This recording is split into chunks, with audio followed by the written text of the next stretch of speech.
ultimately, the biggest deceit is the very nature of the reality that we're experiencing. And if you're experiencing a world, and like I say, we'll get into this as we go along, that's not how you think you're experiencing it, but it's a very different world that's being pulled over your eyes, then everything else that comes from that, like, is it Trump or is it Harris, and all these kind of political, religious themes and focuses kind of pale into not insignificance, but massively insignificant compared with the significance that they're given. Because, you know, if we don't address the fact and understand the fact that the world that we're experiencing is not anything like it seems to be, then no matter whether Trump wins or whether Harris wins or anybody, no matter what your religious belief, you're still going to be controlled by something way beyond that level of deceit and imposition. So the opportunity was there when COVID hit. And COVID was basically the genie out of the bottle. Not for everybody, not even for the majority, staggeringly, but for vastly greater numbers of people. The genie was out of the bottle. So if you're this global cult, you know, you're playing the COVID card. You know you're going to walk in the room now. You know that a lot of people are going to see things they hadn't seen before, because you've got a sequence to the end point, which is connecting artificial intelligence to the human brain. So artificial intelligence becomes the human mind. That's the goal. And that sequence has been playing out all the way through COVID and now. So you know you had to do that, not least because you had to get the content of the jab inside people, which is something else we need to talk about as well, which relates actually to the AI control of the human mind. And so we can't put the genie back in the bottle for everyone that's kind of woken up to the world's not like we thought it was. But what we can do is we can stop the genie going any further. And what I've seen since COVID, because when I started out 35 years ago, there was no alternative media. It didn't exist. Just a few disparate individuals, and they were a few, who were trying to put this information out. This is before the internet. This is the internet really became what it's become, and you were handing out leaflets in the street for a public meeting. That's where we were, and there was no alternative media, and I saw it start to appear. And no one was more delighted than me. Crikey, more people are seeing it, more people are getting it, fantastic. And it kind of culminated in many ways with COVID, because it was so blatant and so in your face and so obvious that they were lying to us.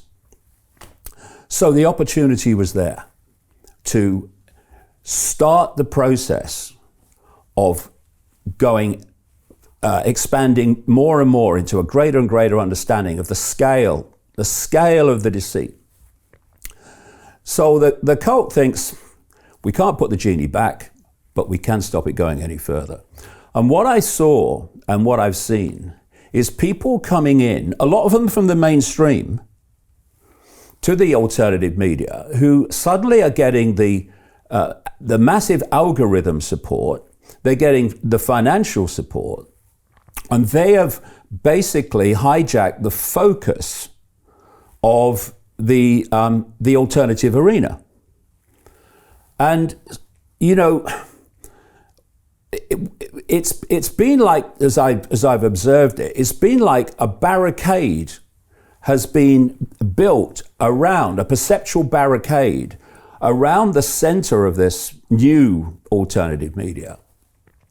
And that barricade is focused on the politics, religion, and basically the five sense world of the scene. And what it's done is stop that expansion into greater and greater awareness, because everything suddenly has become myopic. Is it Trump? Is it Harris? And as a result, the alternative media, not least in America, but further afield as well, has simply become right-wing politics. That's what it's become. You see, as this alternative media was emerging, people started to grasp that we live in one-party states. That you may have political party A and you may have political party B, and they may have different emphasis and they may have different rhetoric. But when they get into power, the speed of change may be different with the two parties, but basically the direction is exactly the bloody same. So we live in a one-party state, and what you have to do to understand where the power is you have to go one step back into the shadows to that level which is controlling through both sides, that's operating through both sides. So I'll give you a quick example of how that works. You have people like Klaus Schwab at the World Economic Forum saying that we're going into an AI world in which AI will control everything. You're seeing people like Gates saying that, now what a good thing it is. You're seeing people like Ray Kurzweil, the Google executive, talking about they're going to connect AI to the human mind, and then once that's done, the AI will do more and more of human thinking until human thinking as we now know it is negligible. It's what I've been warning about for decades, the hive mind. So that's the hard sell. The hard sell to connecting humans to AI.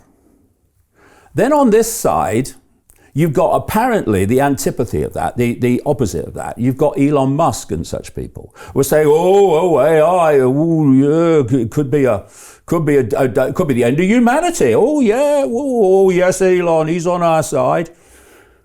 And what is Elon Musk saying? The soft sell, and buying Twitter has massively helped in this soft sell. We must connect the humans to AI, because if we don't, we won't be able to compete with AI, and humans will die out. So, okay, Elon, okay, Klaus, what's the outcome that you're both saying must happen? The human brain must be connected to artificial intelligence. And so I'm seeing this everywhere. If you take a step back and you start observing in a dispassionate way, where you don't take sides that cannot be criticized and cannot be wrong, whether it's a religious side or a political side. If you're dispassionate, you just want to know the truth, you start to see how apparent opposites are the same. And so what's happened with the alternative media, and I've got great respect for Alex Jones and what he's done and how he's put a lot of stuff out. Great respect for him on that level.